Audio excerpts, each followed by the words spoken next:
அமைதியான காலை. ஒரு அழகான கிராமம். காலை சூரியன் மெதுவாக உதயமாகிறது.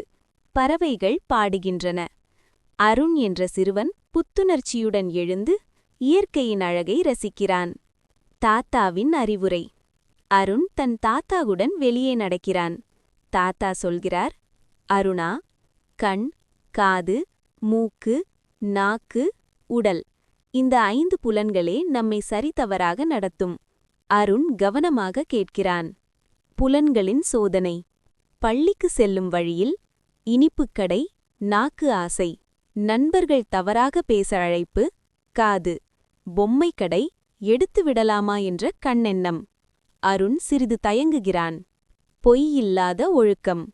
அருண் தாத்தா சொன்னதை நினைவு கூர்கிறான். பொய்யில்லாத நல்ல ஒழுக்கமே நம்மை உயர்த்தும். அவன் இனிப்பை வாங்காமல் செல்கிறான்.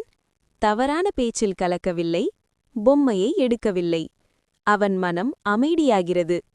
நெறியில் நிற்கும் தீர்மானம். அருண் மனதிற்குள் சொல்கிறான், நான் என் புலன்களை கட்டுப்படுத்துவேன்.